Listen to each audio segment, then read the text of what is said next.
Hey everybody, मैं हूँ वर्षा। स्वागत है आपका निवेशोलॉजी में। आज हम बात करेंगे तत्व चिंतन के बारे में। अब मैं इस वीडियो में बहुत अच्छे से कोशिश करूँगी कि आपको बहुत ही आसानी से समझ में आ जाए कि बेसिकली तत्व चिंतन करती क्या है। ओके, ज़्यादा हम केमिस्ट्री में नहीं जाएंगे, बहुत आसानी से समझेंगे। उससे आपको ये भी समझ में आएगा कि 2019 से 2021 तक इनके मार्जिन्स काफ़ी अच्छे बढ़े हैं। उसके पीछे भी एक रीज़न है।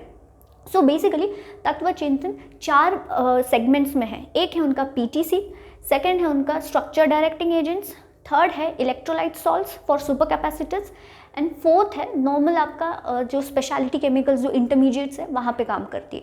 ठीक है, तो एक एक करके हम बहुत अच्छे से इसको समझेंगे और एक से दूसरे का लिंक कैसा है हम वो भी देखेंगे। सो पहला है PTC, that is phase transfer catalyst. अब इसको बहुत आसानी से समझते हैं। तो जो पीटीसी है, सो बेसिकली यहाँ क्या होता है कि मान लो अगर बाय डेफिनेशन आप जाओगे तो पीटीसी में क्या होता है कि एक फेज से दूसरे फेज में जब आपको रिएक्शन करनी है केमिकल की, एक फेज से सेकंड फेज पे जब आप उसको ले जाना है, तो ऐसे केस में पीटीसी यूज़ होते हैं। अब इसको अपन आसानी से समझते हैं। Oil and water cannot be mixed, right. Technically अगर ऑयल और वाटर को मिक्स करने जाओगे तो वो मिक्स नहीं होगा। सो ऐसे केस में पीटीसी यहाँ पे बहुत हेल्पफुल होते हैं। तो जो केमिकल वाटर में मिक्स नहीं हो रहा है वहाँ पे पीटीसी यूज़ होता है, या आपका रिएक्शन आपको वाटर में चाहिए तब पीटीसी यूज़ होता है। तो ऑयल और वाटर का एक बेस्ट एग्जाम्पल आप ले लो, ठीक है। सो अब यहाँ पर क्या होता है ना कि ऐसा नहीं है कि सिर्फ पीटीसी ही यूज़ होता है। ओके, फेस ट्रांसफर कैटलिस्ट, तो एज अ कैटलिस्ट इसको यूज़ किया जाता है। सो पहले क्या होता था या अभी भी क्या होता है ना कि पीटीसी की जगह ऑर्गेनिक सॉल्वेंट्स यूज़ होते हैं। सो उससे भी रिएक्शन होती है। जो पीटीसी काम करता है वो ऑर्गेनिक सॉल्वेंट्स भी काम करते हैं, लेकिन वो थोड़े डेंजरस होते हैं। मतलब क्या कि आपका ज़्यादा बाई प्रोडक्ट्स निकलेगा, ठीक है, वेस्ट निकलेगा।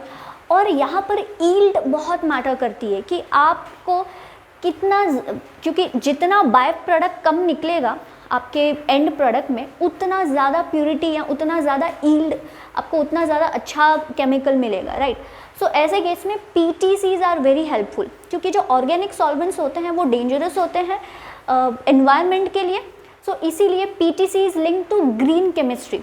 तो आप देख लो जो तत्व चिंतन है, आप उनके मैनेजमेंट के इंटरव्यूज़ देख लो तो वो ग्रीन केमिस्ट्री, क्लीन केमिस्ट्री इसकी बहुत बात करते हैं। सो बेसिकली पीटीसीज यहाँ पर ग्रीन केमिस्ट्री, नॉर्मली जो हैजार्डस ऑर्गेनिक सॉल्वेंट्स हैं उसको हटा के पीटीसी आ गए और this led to purer product, और जो एनवायरनमेंट के लिए हैजार्डस भी नहीं है।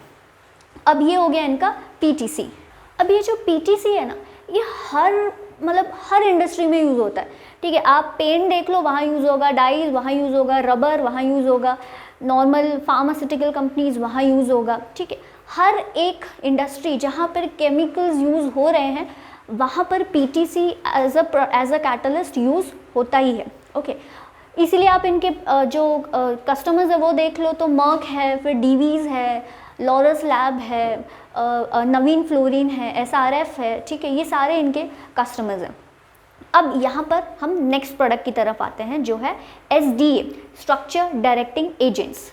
एसडीएस को समझने से पहले जो स्ट्रक्चर डायरेक्टिंग एजेंट है, जो इनका सेकंड प्रोडक्ट है, उसको समझने से पहले हमें ये जानना ज़रूरी है कि ये जो एसडीएस है बेसिकली पीटीसी से बनाते हैं। Again forward integration which is very good. तो ये क्या करते हैं, इनका एक जो रॉ मटेरियल है टर्शियरी अमाइंस, उससे पीटीसी बनाते हैं, पीटीसी से एसडीएस बनाते हैं। ओके, अब एसडीएस एक्चुअली जियोलाइट्स में काफ़ी यूज़ होते हैं, और एसडीएस बेसिकली आपके जो डिसइंफेक्टेंट्स हो गए, ओके, वहाँ यूज़ होते हैं, वुड प्रिजर्वेटिव्स में यूज़ होते हैं, डिटर्जेंट्स में यूज़ होते हैं। एक तो ये इनका एप्लीकेशन हो गया। सेकेंड, जो एसडीएस है ये लोग जो बना रहे हैं वो जियोलाइट्स के लिए बना रहे हैं। अब जियोलाइट्स क्या है? सो बेसिकली जियोलाइट्स दो तरीके से काम करता है। एक तो वो एक एब्जॉर्बेंट एज अ कैटलिस्ट काम करता है, एज अ कैटलिस्ट, और सेकेंड एक एब्जॉर्बेंट। तो मतलब क्या, अगेन आसान भाषा में समझते हैं। मान लो मेरा कोई प्रोडक्ट है जिसको मुझे बनाने के लिए 8 से 10 घंटा लग रहा है, तो क्योंकि मैं उसमें जियोलाइट यूज़ कर रही हूँ तो वो 2 to 3 आवर्स में बन जाएगा। सो इसको बोलते हैं कि जियोलाइट्स एज अ कैटलिस्ट काम कर रहा है। तो जो 8 से 10 घंटा जो मुझे लग रहा है वो 2 से 3 घंटे में हो जाएगा जियोलाइट से। सेकेंड जो इसका इम्पॉर्टेंट एप्लीकेशन है वो एज एन एब्जॉर्बेंट है। मतलब क्या कि जैसे बहुत आप सुन रहे हो कि भाई हवा में NOx बहुत आ रहा है, सल्फ्यूरिक एसिड बहुत आ रहा है, हवा ख़राब हो रही है। एसिड रेन्स अगर आपने सुना होगा कि एसिड रेन्स भी क्यों होते हैं, हम इसकी भी बात करेंगे, बहुत आसान कॉन्सेप्ट है। सो यहाँ पर जियोलाइट्स बहुत काम में आता है। तो जैसे आपका जो ऑयल है वहाँ पर ऑयल एंड पेट्रोल में अगर आपको सल्फ़र का कंटेंट कम करना है तो आप उसमें जियोलाइट यूज़ करो तो जियोलाइट पूरा एब्जॉर्ब कर लेगा।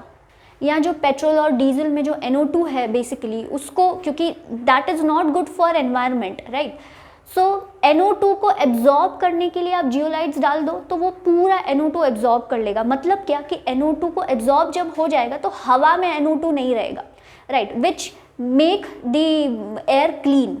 आपने ये भी सुना होगा कि zeolite with iron and copper converts into ammonia, और फिर वो भी बहुत हेल्पफुल होता है। अब इसको समझते हैं कि जब मैं जियोलाइट आयरन और कॉपर से मिला रही हूँ तो that is converting into ammonia. Okay, तो अमोनिया हवा के लिए ख़राब नहीं है, ओके, लेकिन जो NOx या SOx है, ठीक है, वो अगर हवा में जा रहा है, हवा से मिक्स हो रहा है, तो ऐसे केस में एसिड रेन्स होते हैं।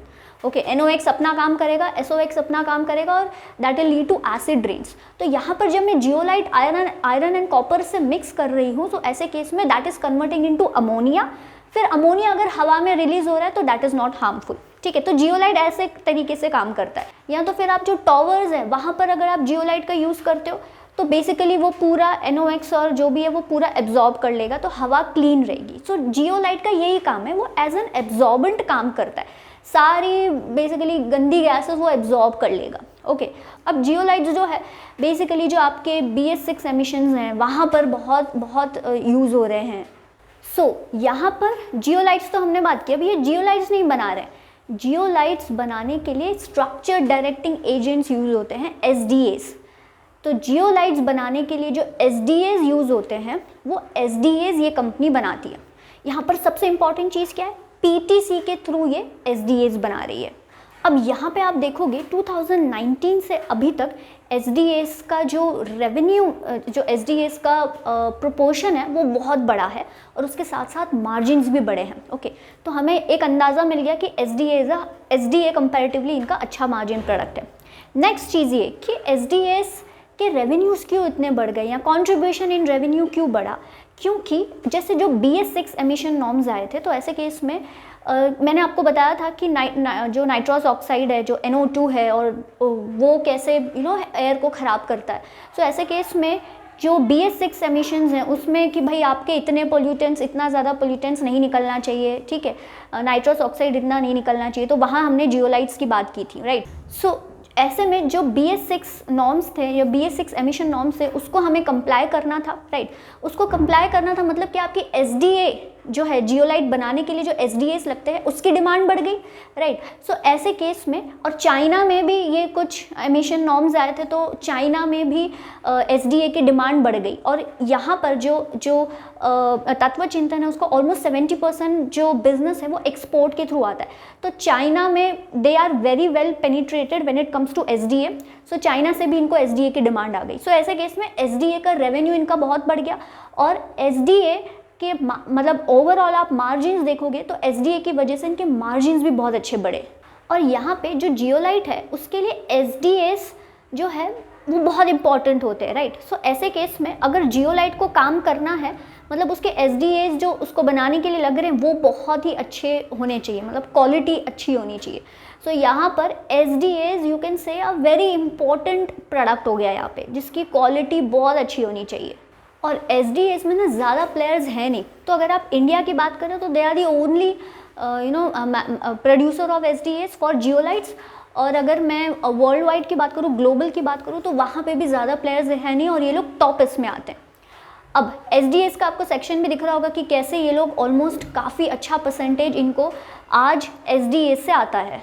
और अगर मैं PTC की भी बात करूं तो जो फेस ट्रांसफ़र कैटलिस्ट है वहाँ पर भी ये लोग काफ़ी अच्छी मार्केट पोजीशन पे बैठे हैं। अब PTC का अगर आप मार्केट मतलब CAGR ग्रोथ देखोगे तो ज़्यादा है नहीं, 5% के आसपास CAGR ग्रोथ एक्सपेक्टेड है PTC से। अब इनका नेक्स्ट प्रोडक्ट है electrolyte salts for super capacitors. अब यहाँ पे अगेन आपको इंपॉर्टेंट याद रखना है, पीटीसी से एसडीए, एसडीए से इलेक्ट्रोलाइट सॉल्ट्स, ठीक है, किसके लिए? सुपर कैपेसिटर्स के लिए। अब पहले सुपर कैपेसिटर्स क्या होते हैं इसको समझते हैं। सो बेसिकली सिंपल, ज़्यादा कॉम्प्लिकेट नहीं करना है, सिंपल अगर आप देखोगे सुपर कैपेसिटर्स मतलब क्या कि आपकी एनर्जी स्टोर करके रखते हैं, ठीक है। अब जैसे कि आपने रिन्यूएबल एनर्जी बहुत सुना होगा, बहुत चल रहा है, सोलर एनर्जी, ये सब, ठीक है। सो ऐसे केस में क्या होता है कि अब सोलर एनर्जी का क्या है कि भाई बारिश आ गई या तो वहाँ पर चार्जिंग कैसे होगी, राइट। सो ऐसे केस में एनर्जी आपकी स्टोर करके रखना, ये काम होता है सुपर कैपेसिटर्स का। अब सुपर कैपेसिटर्स और भी, जैसे आपके स्टार्ट एंड स्टॉप इंजन जो आपके नॉर्मल ऑटोमोबाइल है वहाँ पर भी यूज़ होता है, आजकल एविएशन में भी काफ़ी यूज़ हो रहा है। सो वो जो सुपर कैपेसिटर है, जो स्मार्ट ग्रिड आपने सुना होगा, स्मार्ट ग्रिड, वहाँ पर भी सुपर कैपेसिटर्स बेसिकली यूज़ हो रहे हैं। ओके, सो बेसिकली आपकी एनर्जी स्टोरेज डिवाइस है, बहुत ही सिंपल तरीके से मैं समझाऊँ तो। अब ये जो सुपर कैपेसिटर्स है, सो इसका जो main heart of the super capacitors is electrolyte salts. तो ये कंपनी जो है तत्वचिंतन बेसिकली सुपर कैपेसिटर्स के लिए इलेक्ट्रोलाइट सॉल्ट्स बनाती है, और वो किससे बनाती है? एसडीए के थ्रू बनाती है। So again this is very important thing, क्योंकि जितना आप फॉरवर्ड इंटीग्रेट करोगे आपके मार्जिन्स पे भी फर्क आएगा, और इससे क्या होगा ना कि क्योंकि अब जैसे कि जो सुपर कैपेसिटर जो इलेक्ट्रोलाइट सॉल्ट है वो मैं किससे बना रही हूँ? एसडीए से बना रही हूँ। एसडीए में किससे बना रही हूँ? पीटीसी से बना रही हूँ। तो ऐसे केस में मुझे पता है कि मेरी क्वालिटी काफ़ी अच्छी होगी, right. So this is one of the benefit. Second जो मैंने आपसे कहा, जितना इंटीग्रेट करोगे उतने मार्जिन्स भी अच्छे होते हैं। Okay, so the electrolyte salt for super capacitor batteries, यहाँ से इनको अभी ज़्यादा रेवेन्यू नहीं आता है, यहाँ से इनको ऑलमोस्ट 1% ही आता है। And again they are the only manufacture, अगर मैं इंडिया की बात करूँ तो they are the only manufacture of electrolyte salt for super capacitors. अब यहाँ पे अगर मैं ग्रोथ की बात करूँ तो सुपर कैपेसिटर बैटरीज बेसिकली 20% के आसपास CAGR ग्रोथ है, और जो इलेक्ट्रोलाइट सॉल्ट है वहाँ पे भी आपको अच्छी ग्रोथ मिल सकती है। ओके, यहाँ पर market basically is bullish on जो सुपर कैपेसिटर के लिए जो ये इलेक्ट्रोलाइट सॉल्ट्स बनाते हैं, क्योंकि 1% ही है अभी रेवेन्यू, ठीक है। तो अपॉर्चुनिटी साइज काफ़ी दिख रही है यहाँ पर। तो अगर मैं अभी मोड्स की बात करूँ, कॉम्पिटिटिव एडवांटेज की बात करूँ, तो अगर मैं पीटीसी की बात करूँ तो they are the largest producers. SDS की बात करूँ तो largest and only commercial manufacture of SDS for zeolites India में, और ग्लोबली सेकेंड लार्जेस्ट। ओके, फिर इनका जो एक फोर्थ सेगमेंट है जो नॉर्मल आपका स्पेशलिटी केमिकल्स जो इंटरमीडिएट्स का है, तो यहाँ पर इनका एक प्रोडक्ट है glyme, largest producer of glyme in India and third largest producer in the world. तो यहाँ पे भी आप 16 to 17% की CAGR ग्रोथ एक्सपेक्ट कर ही सकते हो। तो एक डोमिनेंट प्लेयर है ये। ओके, सेकेंड इसका मोड दिया जाता है कि यहाँ पर प्रोडक्ट अप्रूवल्स को ही थोड़ा टाइम लग जाता है, तो 3 to 7 ईयर्स तो प्रोडक्ट अप्रूवल में ही लग जाते हैं। तो यहाँ पर जो कंपटीशन है इनका, जो कंपटीटर इनका रहेगा, उसको एंटर होने में, मतलब इनसे कम्पीट करने में थोड़ी दिक्कत आएगी, राइट, क्योंकि अप्रूवल्स में इतना टाइम लग जाता है। तो यहाँ पर स्विचिंग कॉस्ट आपने जो सुना होगा कि भाई एक बार मैंने अप्रूवल मतलब एक बार अगर मैं तत्वचिंतन हूँ और एक कोई एक एग्रोकेमिकल कंपनी है, ठीक है, तो यहाँ पे क्या होगा कि एक बार उस एग्रोकेमिकल कंपनी को मेरा प्रोडक्ट अच्छा लगा, अगेन मेरी क्वालिटी अच्छी है, क्योंकि मेरा एक जो फॉरवर्ड इंटीग्रेशन है उसकी वजह से भी दाम भी मेरा कंपैरेटिवली अच्छा ही रहेगा। क्योंकि फॉरवर्ड इंटीग्रेशन की वजह से एक कॉस्ट कॉम्पिटिटिवनेस आ जाता है, ये एक नेक्स्ट मोड हो जाएगा। सो ऐसे केस में जो एग्रोकेमिकल है उसको अगर मेरा प्रोडक्ट अच्छा लग गया, एक बार उसने वो अप्रूवल दे दिया, मुझे सब हो गया, तो उसके लिए भी बहुत दिक्कत हो जाएगी चेंज होना, राइट। सो यहाँ पर स्विचिंग कॉस्ट भी आ जाता है, यहाँ पे प्रोडक्ट अप्रूवल को टाइम लगता है, तो ऐसे केस में high entry barrier kind of business है ये। अब यहाँ पे मैनेजमेंट ने ये बोला है कि ऑलमोस्ट ये 147 करोड़ के आसपास का केपेक्स कर रहे हैं। ओके, सो अब ऐसे केस में क्या हो जाएगा ना कि अगर आप केपेक्स को ऑलमोस्ट 18 मंथ्स लगेंगे उसको पूरा होने में, उसके बाद फुल यूटिलाइजेशन, जैसे अभी ये लोग फुल यूटिलाइजेशन पे काम कर रहे हैं, तो उसके बाद फुल यूटिलाइजेशन पे होने तक उसको 2 साल तो लगेंगे। सो ऐसे केस में 24 टू 25 FY 24 टू 25 के आसपास आप देखोगे कि इनके रेवेन्यूज़ 700 टू 800 करोड़ के आसपास जा सकते हैं। ओके, सो ऐसे केस में यस, सेल्स रेवेन्यू बढ़ने का तो काफ़ी अच्छे से इनकी ग्रोथ हो सकती है। और इनका क्या होता है ना कि मान लो इनका कैसा होता है कि 1-2 साल पहले इनको समझ में आ जाता है कि इनको कितने वॉल्यूम्स आने वाले हैं। ये इंडस्ट्री में ही ऐसा है कि इनके जो कस्टमर्स हैं वो इनको पहले ही बता देते हैं कि हमको इतने इतने वॉल्यूम्स लगने वाले हैं। तो at such 10 year long term contract, 5 year long term contract नहीं होता है। इधर 1-1.5 साल पहले ही इनको समझ में आ जाता है कि हमारे वॉल्यूम्स कितने होने वाले हैं। याद है मैंने आपसे कहा था कि इधर 3 to 7 ईयर्स लग जाते हैं अप्रूवल्स के लिए। क्यों ऐसा? क्योंकि यहाँ पे क्वालिटी बहुत मैटर करती है। तो जैसे मैनेजमेंट ने ये खुद कहा है कि जो सुपर कैपेसिटर्स में जो इलेक्ट्रोलाइट सॉल्ट्स लगते हैं ना, तो ऐसे केस में अगर इलेक्ट्रोलाइट सॉल्ट्स की प्योरिटी ख़राब हो गई ना, तो आपकी बैटरीज बर्स्ट हो सकती है, right. So this is quality इतनी इंपॉर्टेंट है। ओके, सो ऐसे केस में अब आपको दिख रहा होगा कि इनके रिजेक्शन रेट्स देखो बहुत लो है, which is again a very good thing. Rejection rates बहुत कम है, इसका मतलब क्या है कि इनकी क्वालिटी काफ़ी अच्छी है, very high quality control, very high quality assurance. अब अगर मैं थोड़े नंबर्स की बात करूं तो सेल्स आप देखिए मार्च 2018 में जो 136 करोड़ थे, आज ये ऑलमोस्ट 300 करोड़ तक हैं मार्च 21 में। फिर आप इनके अगर नेट प्रॉफिट देखोगे तो ऑलमोस्ट 12 करोड़ से 52 करोड़ के आसपास हैं। तो सेल्स ग्रोथ आप देखोगे लास्ट 3 ईयर्स की 30% के आसपास है। प्रॉफिट ग्रोथ आप देखोगे कि 62% के आसपास है।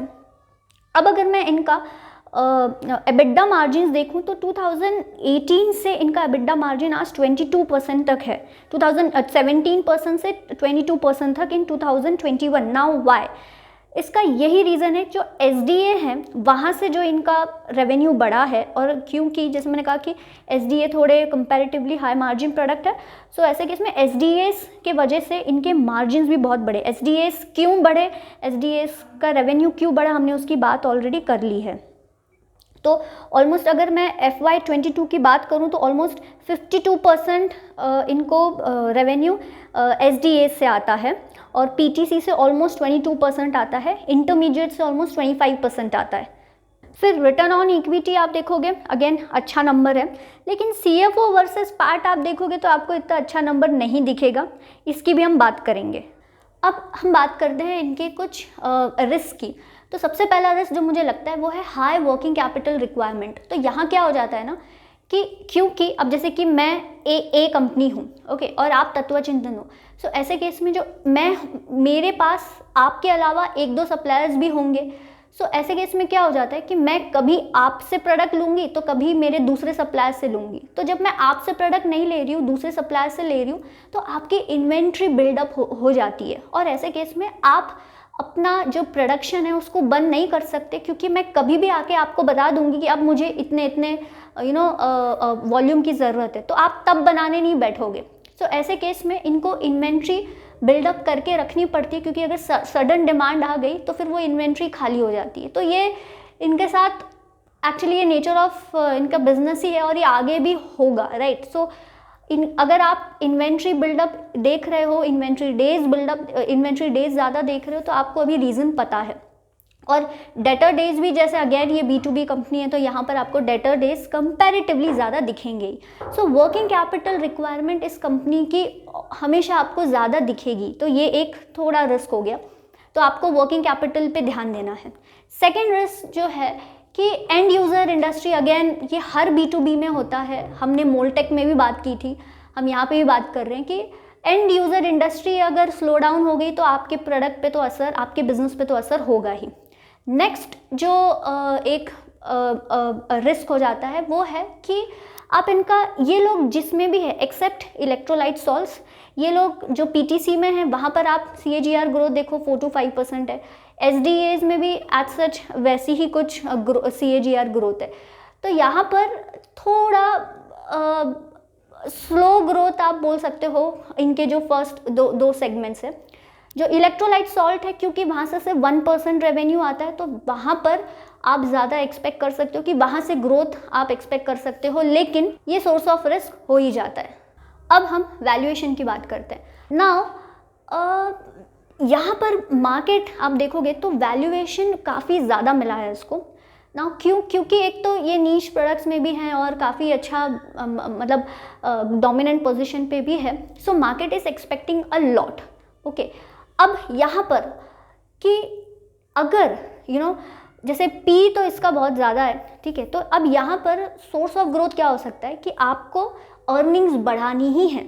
ओके, अर्निंग्स में जब तक अगर अर्निंग्स में आगे ग्रोथ नहीं आती है जितनी मार्केट एक्सपेक्ट कर रहा है, तो आप इसके वैल्यूएशन को नीचे जाता हुआ देखोगे। अगर अर्निंग्स को ये अपनी बढ़ा नहीं पाई तो अगर अर्निंग्स ग्रो होगी तो उसका वैल्यूएशन हम बोल सकते हैं कि मेंटेन रहेगा।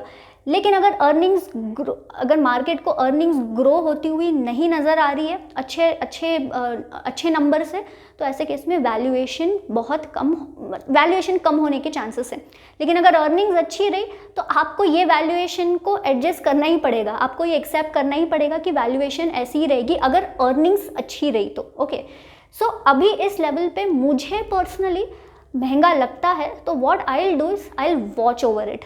सो आज के लिए इतना ही। उम्मीद करती हूँ आपको ये वीडियो अच्छा लगा होगा। अगर हाँ तो प्लीज़ इस चैनल को सब्सक्राइब कीजिएगा, वीडियो को लाइक और शेयर ज़रूर कीजिएगा।